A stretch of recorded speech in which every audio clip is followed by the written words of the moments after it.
नमस्कार, स्वागत है आप सभी का हमारे खास शो सोशल पंचायत में। आज के इस शो में हम बात करेंगे उस मुद्दे की जो कि काफी सुर्खियों में जो है इन दिनों बना हुआ है। ये मुद्दा है जातीय जनगणना का। जी हाँ, आप सभी को पता है कि बिहार में जो है विधानसभा चुनाव आने वाले हैं। 14 महीने पहले ही बिहार में ये मुद्दा सबसे ज्यादा गरमाया हुआ है। और तेजस्वी यादव ने तो यहाँ तक जो है दावा कर दिया है कि अगर हमारी सरकार आती है तो जातीय जनगणना होगी। अब ऐसे में क्यों आखिर 14 महीने पहले विधानसभा चुनाव से पहले ही ये हुंकार भरी जा रही है बिहार में, इस पर चर्चा करेंगे। सवाल सबसे पहले सौरभ जी से पूछते हैं। सौरभ, बिहार में आखिर तेजस्वी यादव जिस तरीके से बोलते हुए नजर आ रहे हैं, मुखर तरीके से बोल रहे हैं कि जातीय जनगणना होनी चाहिए और सपोर्ट में नजर आ रहे हैं, ऐसा क्यों? ये जातीय जनगणना देखा जाए तो आरजेडी का बहुत ही अहम मुद्दा है। और बिहार चुनाव को लेकर के चूँकि जब तेजस्वी की सरकार रही थी गठबंधन में जेडीयू के साथ में, तो उन्होंने जातीय जनगणना करा भी ली थी। उनकी मांग ये है कि अनुसूचित 9 जो है उसमें इसको शामिल भी किया जाए और देशव्यापी जातीय जनगणना की जाए। उनका लॉजिक ये है कि इसके होने से जो जितनी जिसकी हिस्सेदारी है उस हिसाब से उसको आरक्षण मिलेगा, नौकरियों में मिलेगा और उनका विकास हो सकेगा, जो चीज़ अभी तक नहीं हो पाई। और यही इनका अहम मुद्दा अगले विधानसभा चुनाव में होने वाला है। तो मुझे लगता है कि केवल और केवल इनकी राजनीतिक मंशा ही इसमें है, इसमें कोई भलाई का तो स्कोप नहीं दिखता। अच्छा गौरव, ये भी हमने देखा है कि ना सिर्फ इंडिया गठबंधन बल्कि एनडीए गठबंधन के कुछ घटक दल ऐसे हैं, चाहे वो जेडीयू हो या फिर एलजेपी हो, जो कि कुछ सांसद उनके उनकी पार्टी के जो है इसको सपोर्ट करते हुए, समर्थन करते हुए नजर आ रहे हैं। देखिए जिस प्रकार से अगर हम बात करें जातीय जनगणना की, जातीय जनगणना इतना संवेदनशील मुद्दा है बहुत ज़्यादा। कि चाहे वो बीजेपी हो या कांग्रेस हो, वो हाथ लगाना कोई नहीं चाहता है इस मुद्दे को लेकर। आप बात कर रहे थे वो तेजस्वी यादव की। तेजस्वी यादव की जब सरकार में थी तो आपको याद होगा कि उन्होंने जातीय जनगणना नीतीश कुमार के साथ कराई, 65% का प्रावधान भी किया था। आपने देखा होगा कि अब तेजस्वी यादव हो बिहार में, चाहे अखिलेश यादव हो यूपी में, वो अपने पिताजी का जो एमवाई समीकरण था उससे ऊपर उठकर बिहार में बाप करके एक फॉर्मूला आया, बहुजन, अगड़ा, अल्पसंख्यक और पिछड़ा। यूपी में पीडीए फॉर्मूला आया, पिछड़ा, दलित, अल्पसंख्यक। तो आप देखिए कि जिस प्रकार से अपने बुजुर्गों का जो एजेंडा था उसको पीछे छोड़ते हुए एक नई लीग की राजनीति की तरफ आगे बढ़ रहे हैं। ये इसको देखने अलग तरीके से देखने का वो नजरिया चाहिए। आप देखिए कि जिस प्रकार जातीय जनगणना को लेकर, चाहे वो यूपी में हो, चाहे जो भी क्षेत्रीय दल हो, जो जातीय आधार की राजनीति करते हैं वो कितने मुखर हैं। आप एक समय देखिए कि 90 की वो दशक की राजनीति जब बीपी मंडल, वो कमंडल और मंडल वाली राजनीति, आपने देखा हो किसमें जातीय जनगणना, जाति वाला मुद्दा कितना हावी रहा कि उस समय राम मंदिर आंदोलन के बाद ही बीजेपी को यूपी में मुंह की खानी पड़ी थी। किस प्रकार से उस समय नारे दिए गए थे, हवा में उड़ गए जय श्री राम जैसे नारे दिए गए थे। किस प्रकार से उस समय एक हवा चला था जाति का। तो इस प्रकार से अभी देखिए जिस हिसाब से बीजेपी का ग्राफ बढ़ा है पिछले कुछ दिनों से, निश्चित तौर पे जो क्षेत्रीय दल है उनके लिए कहीं ना कहीं मुसीबत आ रही थी। उसके लिए पार्टी एक एजेंडा सेट करना चाहती है। आप देखिए भले वो रामविलास पासवान की पार्टी लोजपा हो, लोजपा जनशक्ति पार्टी चिराग पासवान, आप देखिए हाथ में पिछले दिनों में जिस प्रकार से तेजस्वी की पार्टी में टूट के जो खबरें संकेत मिल रहे थे, उसमें देखिए चिराग पासवान जिस हिसाब से मुखर होके, चाहे वो लेटरल एंट्री हो, चाहे वो जातीय जनगणना हो, चाहे कोटे का आरक्षण हो, जिस प्रकार से मुखर होके वो अपनी सरकार के ही खिलाफ सार्वजनिक मंचों से बोल रहे थे, उसमें आप देखिए कहीं ना कहीं उनके अंदर भी एक सॉफ्ट कॉर्नर है जातीय जनगणना को लेकर। ये तो गौरव साहब है कि क्षेत्रीय पार्टियों के लिए तो जातिगत जनगणना सबसे ज्यादा जरूरी है। एक बूस्टअप होना चाहिए। लेकिन एक चीज ये सोचने वाली बात है, अगर मान लिया जाति जनगणना हो गई और वो पता चल जाता है कि फला कास्ट का फला आदमी इतना है, तो कहीं ना कहीं ऐसा नहीं होगा। जैसे आज आरएसएस की बैठक हुई, आरएसएस की बैठक में उन्होंने कहा कि ये बहुत ही संवेदनशील मुद्दा है, इससे समरसता टूट सकता है, एकता अखंडता में खतरा आ जाएगा। क्योंकि आराम से उन्हें पता चल गया, मान लिया पता चल गया कि यादव समाज ज्यादा है, तो उस तरीके से उस समाज में ये हिंसात्मक रवैया हो सकता है या वो ज्यादा ही अधिकार मांगना शुरू कर देंगे। तो चिराग पासवान का जो कहना था कि कराइए आप कास्ट ये सेंसस कराइए, लेकिन आप उसको गुप्त रखिए, वो सरकार के पास में हो ताकि योजनाएं बनाने में आसानी हो। लेकिन कहीं नहीं लगता कि अगर ये मान लिया कि इसको सीक्रेट में रखा भी जाए, लेकिन जब योजनाएं सामने आने लगेंगी तो लोगों को लगेगा नहीं कि यार इसी फला कम्युनिटी के लिए ही ये योजना क्यों आ रही है।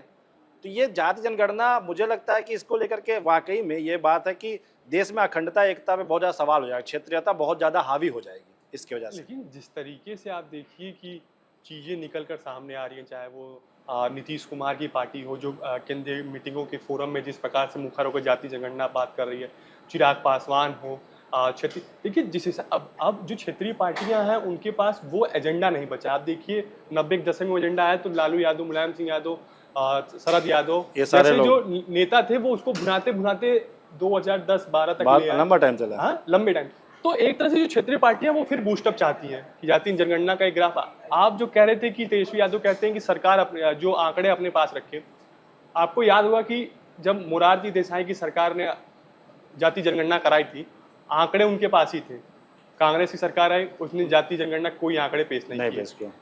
बीपी मंडल की बीपी सिंह की सरकार आई, उसने 27% रिजर्वेशन नौकरियों में ओबीसी को दे दी।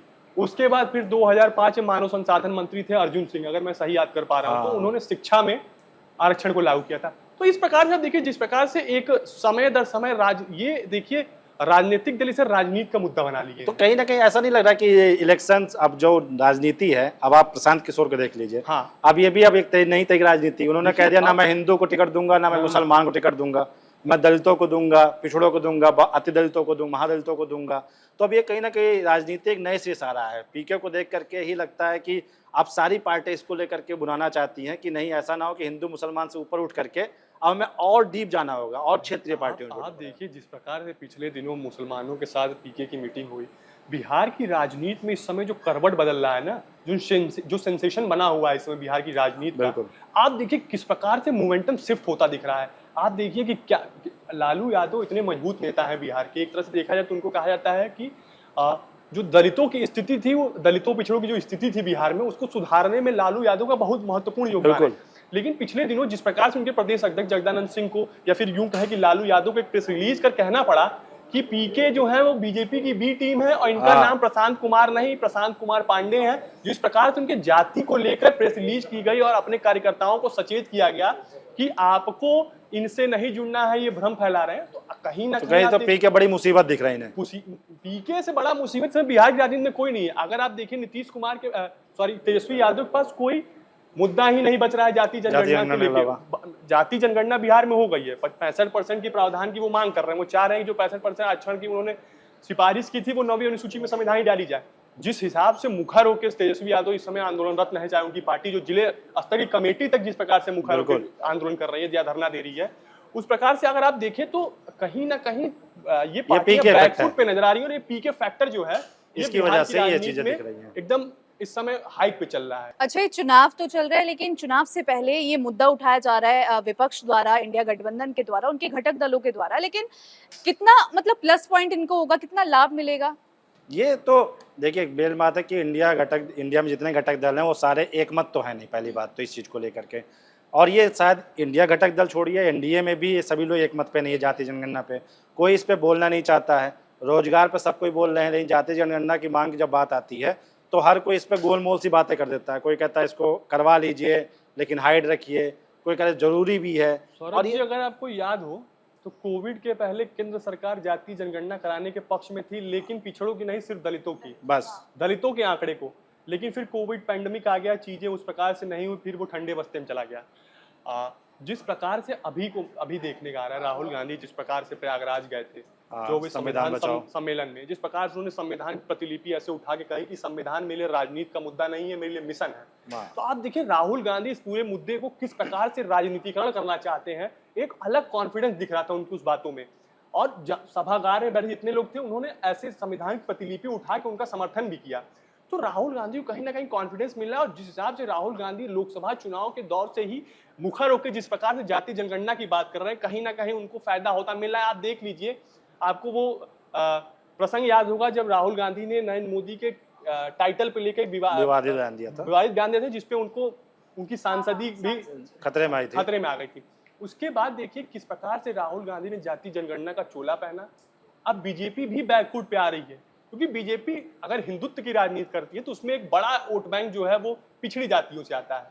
तो बीजेपी चाह कर भी इसे उस प्रकार से मुखर होकर नहीं कह पा रही है मंचों से, जिस प्रकार से बीजेपी कहना चाहती है। संघ के थ्रू कहना चाहती है, लेकिन संघ का भी एक सॉफ्ट कॉर्नर के दलितों का गणना हो जाए, पिछड़ी जातियों गणना ना हो, बस। क्योंकि वो देखा है तो बीजेपी कोर वोटर्स है जो पिछड़ी जातियां हैं। जिस हिसाब से इस समय मामले देखिए, आप देखिए समन्वय बैठक में जिस प्रकार से कमेटी, जिस प्रकार जितने घटक दल आरएसएस के बुलाए गए हैं, एक तरह से ये बड़ा सेटबैक देखने को मिल रहा है कि चिंता भी है बीजेपी के लिए कि इस मुद्दे से कैसे पार पा सके? तो ये तो बहुत बड़ा मुद्दा है जातीय जनगणना, और ये मुझे लगता है कि वाकई में केवल पॉलिटिकली, लेकिन जो तर्क दिया जा रहा है तेजस्वी यादव की तरफ से कि अगर जातीय जनगणना हो जाएगा तो गरीबी में बहुत कमी आ जाएगी। अब आप देखिए उत्तर प्रदेश सरकार लगातार दावे कर रही है कि उसने कई लोगों को गरीबी से निकाल दिया बिना जातीय जनगणना के। तो आप ऐसी क्यों नहीं कोई ऐसी मतलब चीजें बनाते हैं? तो 25 करोड़ लोगों को बीपीएल से बाहर निकाल दी, कई मंचों से दावे कर चुकी है।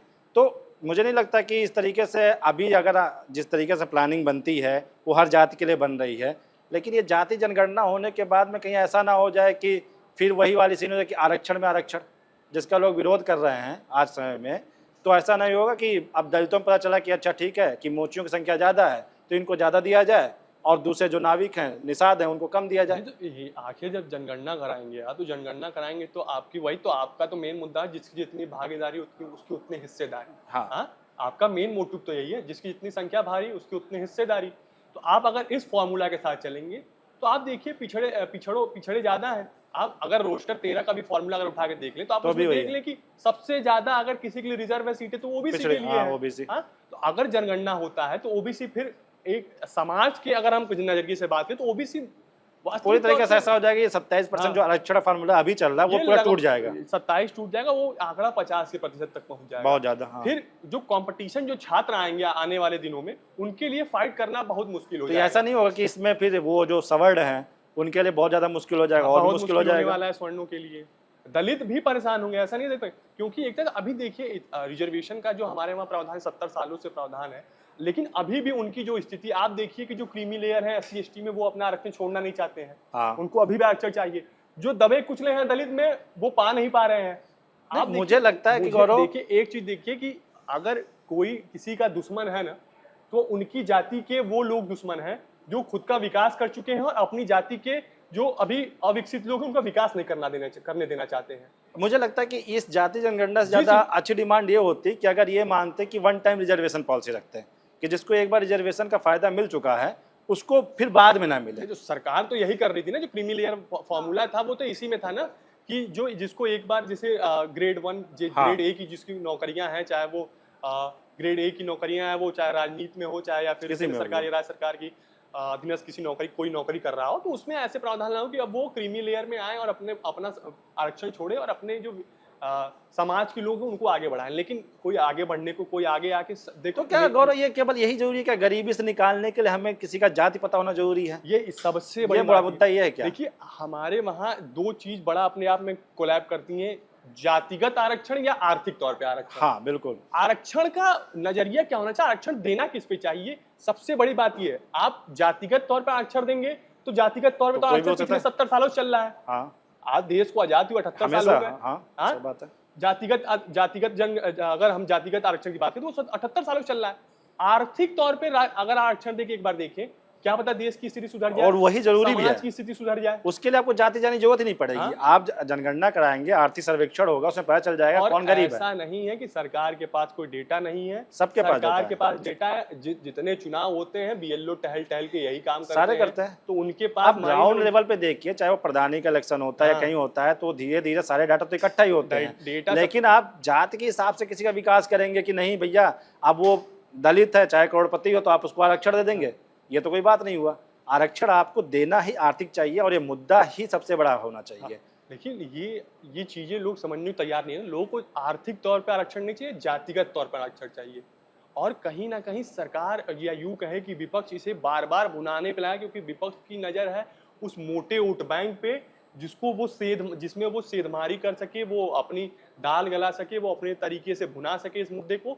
विपक्ष पूरा का पूरा ये कहीं ना कहीं ये इसकी कोशिश है कि जो क्षेत्रीय पार्टियां धीरे धीरे डाउन होती जा रही हैं, वो फिर से एक बार जीवित होना चाहती है, क्योंकि क्षेत्रीय पार्टी जो दिग्गज नेता थे नियरली वो हट चुके हैं, अब उनकी नेक्स्ट पीढ़ी आ चुकी है, तो उनके पास अब उस प्रकार का मुद्दा नहीं है। आप देखिए कि आप चाहे यूपी की बात करें, बिहार की बात करें, ज्यादातर क्षेत्रीय पार्टियां आपको इन्हीं दो राज्यों में दिखने को मिलती हैं। और यही जाति की राजनीति भी, अगर हम कहें यूं कि जाति की राजनीति का जो उद्भव हुआ है वो यूपी बिहार की राजनीति। गौरव ये आप गलत कह रहे हैं। आप देखिए साउथ में सबसे ज्यादा क्षेत्रीय पार्टियां हैं और सबसे ज्यादा पावर में हैं, और उन लोगों की तो जो राजनीति है वो तो बहुत अलग है। वो जातियों पे छोड़िए, वो भाषाओं पे भी है, उनके भाषाओं पे भी राजनीति चल रही है। उधर लोग माइंड नहीं करते उतना ना, वो लोग उस हिसाब से उस नजरिए से देख नहीं पा रहे हैं। अब देखिए चीजें क्या है कि जैसे जो उधर के लोग थोड़े थोड़े आर्थिक तौर पे सशक्त होते गए। हाँ, हमारे आज आप भी देखिए सबसे ज्यादा अगर लेबरों का एक्सपोर्ट कहीं से है तो यूपी बिहार से। यूपी बिहार से। हाँ, तो कहीं ना कहीं जो स्थिति है वो अभी भी सुधरने की स्थिति में नजर नहीं आ रही जिस प्रकार से। और हमारे राजनेता ऐसे हैं कि उनको सिर्फ वोट चाहिए बस सिर्फ, और ये आम जनता चूंकि वो उतनी शिक्षित नहीं है जितने शिक्षित होने का दावा करते हैं। हम देश के जनता को साक्षर बना रहे हैं। जिस देश की साक्षरता दर इस चीज से चिन्हित की जाती हो कि आपको साइन करने आता तो बस आप साक्षर हैं। तो स्थिति उस देश की चिंताजनक होने वाली ही है। अच्छा, ये भी सवाल होता है कि विपक्ष तो बीजेपी पर ये आरोप लगाते हैं कि आप धर्म की राजनीति करते हैं, लेकिन विपक्ष खुद जाति की राजनीति करता हुआ नजर आ रहा है। तो फिलहाल हालांकि जातीय जनगणना को लेकर अब आगे क्या कुछ हालांकि अपडेट आएंगे, क्योंकि आरजेडी तो धरना प्रदर्शन करता हुआ नजर आ रहा है और तमाम दावे एक तरीके से कर रहा है। जातीय जनगणना जो है करानी चाहिए, ये उनका मुद्दा है। खैर ये मुद्दा कब तक चलेगा और कितना भुना पाएगी तेजस्वी सरकार, वो तो खैर देखने वाली बात होगी। लेकिन इसको लेकर आप क्या सोचते हैं, आपकी क्या राय है? आप अपनी राय हमें कमेंट सेक्शन में जरूर बताइएगा। और हमारा वीडियो, हमारा शो आपको कैसा लगा ये भी बताएं। और जाते जाते वीडियो को लाइक और शेयर करना बिल्कुल भी मत भूलिएगा। धन्यवाद। न्यूज नेशन अब व्हाट्सएप पर खबरों के ताजा अपडेट के लिए न्यूज नेशन के इस QR कोड को स्कैन करें।